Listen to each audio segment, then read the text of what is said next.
안녕하세요. BTBS의 제입니다. 오늘 제목은 좀 과할 수 있을지 모르지만 사실 많은 분들이 궁금해 하실 수 있는 것 같아서 한번 이렇게 적어봤습니다. 캐나다 하는데 많은 분들이 아이들 교육 또는 이민을 위해 왔다가 다시 돌아가기도 하고 잘 정착을 하시기도 합니다. 가끔 유튜브나 카페 글 또는 이민 관련된 책을 보면 캐나다 절대 오지 마라 또는 다시 캐나다에서 한국으로 돌아왔던 그런 이야기들을 하시는 분들을 보게 되는데요. 물론 각자의 상황이 다 다르기 때문에 좋다, 나쁘다 이렇게 얘기할 수는 없겠죠. 그래서 저는 오늘 제가 느낀 캐나다에 대해서, 그러니까 캐나다가 좀 힘들게 하는 그런 것들에 대해서 이야기해 보려고 합니다. 우선 제가 생각할 때 캐나다에서 살면서 가장 힘들다고 느낀 것은 바로 월세였습니다. 매달 4인 기준으로 적게는 1,800에서 많게는 2,600불 이상도 집세로 내야 하는 곳이 바로 캐나다입니다. 한국에는 아직 전세 개념이 더 강하기 때문에 이런 월세를 제대로 경험해 보신 분들이 많을지 모르겠습니다. 저 같은 경우에는 신혼 때 5천만 원에 월 50만 원 내는 그런 빌라에 들어가려 하다가 매달 50만 원이 사라진다는, 그게 너무 아까워서 그냥 돈 좀 더 주고 전세를 좀 알아보다가 갈 수 있는 곳이 없더라고요. 그래서 결국 돈이 없어서 부모님 댁에 좀 들어가 얹혀 살긴 했지만 매달 나가는 돈이 없기 때문에 그나마 빨리 독립할 수 있었던 것 같습니다. 2억 마일리 떨어진 캐나다에까지 와서 일도 안 하는데 매달 200만 원 가까이 하는 돈을 허공에 날려야 한다는 그 부담감은 정말 엄청난 것입니다. 그동안 힘들게 모아놓았던 그 돈을 한 번에 다 날린다고 생각하니까 많은 사람들이 힘들어하는 것이 당연한 거죠. 그래서 캐나다에 정착을 하시려는 분들이 그렇게 집을 사려고 하시는 것 같습니다. 적어도 집을 사면 월 2,000불 나가는 거에서 한 1,200불은 원금을 갚는 데 쓰이거든요. 즉 월세 한 800불 주고 사는 셈이 되는 거죠. 아직도 비싼 가격이지만 그래도 2,000불에 비해서 훨씬 마음이 편해집니다. 다음은 바로 보험료입니다. 캐나다 보험료는 정말 살인적입니다. 아시다시피 캐나다에서의 발은 사람의 발이 아니라 바로 자동차입니다. 남자분들은 뭐 다 아실지 모르겠어요. 이건 마치 기계와 포병사단과 같습니다. 5보 이상 이동하게 되면 바로 차를 타게 되는 거죠. 재미없는 군대 이야기는 넘어가고요. 다시 돌아와서 한국은 보통 집에서 자동차 한 대 정도 사용하잖아요. 워낙 교통이 잘 되어 있고 서울에서는 차를 이용하는 것보다 그냥 평소에 대중교통을 이용해도 그닥 불편하지도 않고 또 더 빨리 움직일 수도 있으니까 그냥 편하게 버스나 지하철을 타는 것 같아요.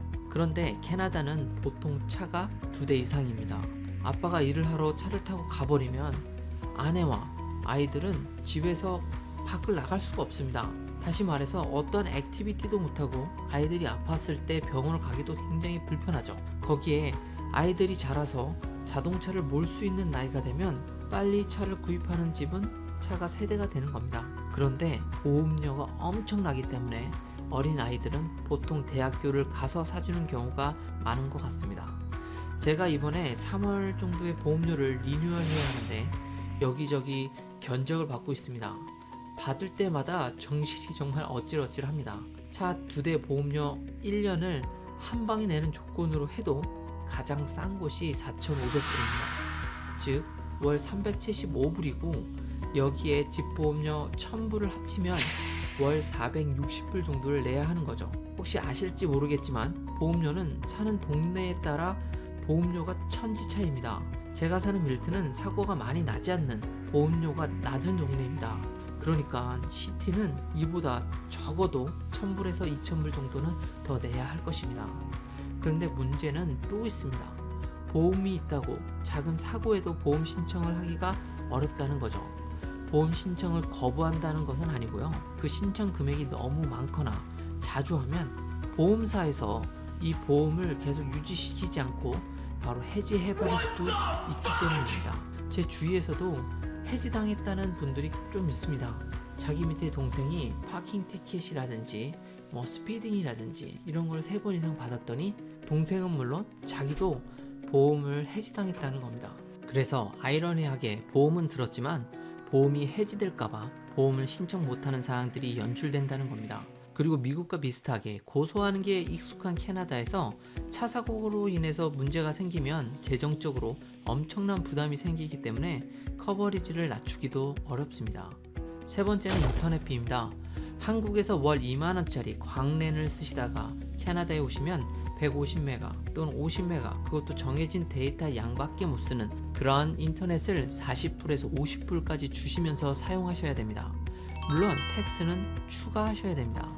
제가 사용하는 인터넷은 500메가 언리미티드인데요, 월 세금 포함해서 90불 정도 내고 있습니다. 근데 이게 한 4개월에 한 번씩 가격이 상승합니다. 이게 한국인에게는 아주 어이가 없는 상황이죠. 보통 한국에서는 2년 계약을 하면 2년 동안은 가격 변경이 없어야 되는 게 당연하잖아요. 그런데 이곳에서의 계산법은 좀 웃깁니다. 예를 들어 인터넷비가 50불이면 통신사에서 10불 프로모션을 1년을 해주고 1년 뒤에 다시 로열티 프로그램을 이용하면 비슷한 가격으로 계속 사용할 수 있다 라고 꼬십니다. 즉 인터넷을 쓰는데 40불이면 돼 라고 하는 거죠. 그런데 정해진 건 없지만 갑자기 몇 달 뒤에 인터넷비가 50불에서 55불이 됩니다. 그래서 10불을 할인받으면 45불이 되는 거죠. 그렇게 몇 번 오르면 제가 내고 쓰게 되는 그 돈이 점점 올라가게 되는 그런 시스템입니다. 그렇다고 다른 프로바이더로 옮기면 어카운트를 여는 그 금액을 또 내야 되기 때문에 여간 귀찮은 게 아닙니다. 네 번째는 대중교통비입니다. 토론토 기준으로 이야기를 한번 해보겠습니다.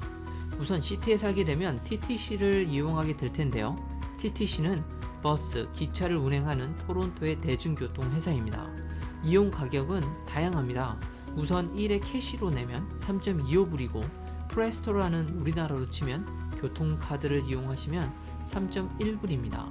그런데 이게 단타로 이렇게 내고 다니면 생각보다 비싸기 때문에 일을 하러 다니시는 분들은 보통 월 패스를 이용하시게 됩니다.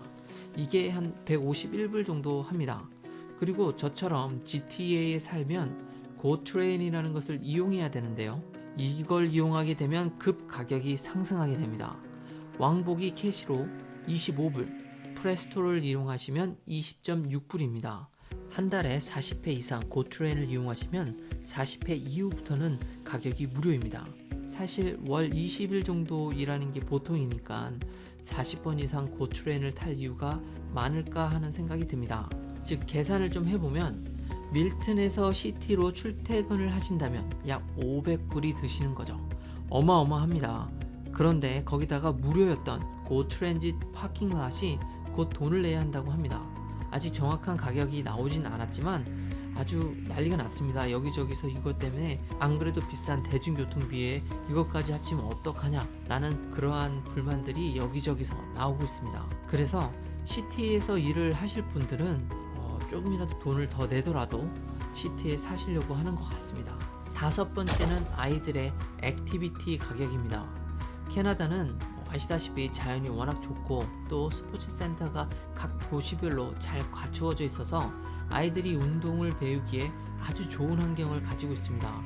그리고 나라와 학교에서 아이들이 아트와 운동을 아주 권장하고 있기 때문에 아이들을 집에만 있게 하기가 어렵습니다. 그래서 보통 스케이트, 스키, 수영, 피아노, 그림, 태권도, 소프트볼, 하키 이런 것들을 많이 시키게 됩니다.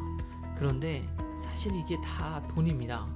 캐나다에서는 한국과 다르게 아이들을 데려오고 데려다 주는데 따로 돈을 받습니다. 픽드랍이라고 해서 이 금액이 심지어 수강료와 비슷합니다.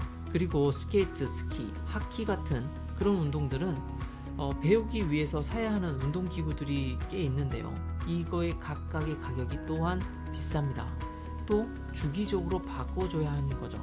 아이들이 좀 크면 신발을 바꾸듯이 스케이트 그리고 하키 모든 장비들을 아이들의 몸에 맞게끔 주기적으로 바꿔줘야 합니다.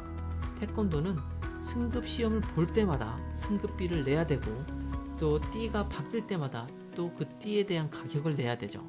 피아노는 학원을 본 적이 없습니다. 보통 개인 레슨 형식으로 진행되기 때문에 가격이 비쌀 수밖에 없습니다. 자, 가격에 대해서 한번 이야기해 볼까요? 수영은 일주일에 30분 또는 45분 진행을 하고 또 총 8회 하는데 약 83불 플러스 텍스를 내고요. 볼 하키는 1시간씩 진행되고 10회 진행을 하는데 100불 플러스 텍스입니다. 피아노는 30분당 약 35불 정도입니다. 사실 전 아이들이 한국에 있을 때 너무 어려서 학원을 다녀본 적이 거의 없어서 잘 모르지만 저에게 좀 많이 비싸게 느껴지더라고요. 하지만 어떤 분들은 한국도 그 정도 가격 한다라고 이야기해 주시더라고요. 하지만 주당 한 2개에서 3개 정도 하면 아이당 한 300불 정도는 훌쩍 들어가는 거죠. 그런데 재밌는 건 이건 액티비티에 들어가는 돈이지 공부와 관련된 그런 학원에 들어가는 돈이 아니라는 겁니다. 아이들이 영어 또는 프렌치, 수학을 좀 더 배우고 싶어 한다면 이것 이외로 돈이 더 들어갈 수 있는 거죠. 오늘은 캐나다에 오시는 분들에게 조금 더 현실적인 캐나다 생활을 조금이나마 보여드리고자 한 것이지, 캐나다 살기 힘드니까 오지 마세요 라고 하는 것은 절대 아닙니다. 이렇게 힘든 부분이 있지만 아직도 많은 분들이 캐나다에 오시려고 하고 있고, 저 또한 한국으로 돌아갈 생각을 아직까진 해본 적이 없습니다. 이번에는 캐나다에 살면서 힘든 점, 대부분 돈과 관련된 이야기를 했지만 다음 영상에서는 캐나다에 살면 좋은 점에 대해서 이야기 한번 해보도록 하겠습니다. 이번 영상이 좋으셨다면 좋아요와 구독 부탁드립니다. 감사합니다.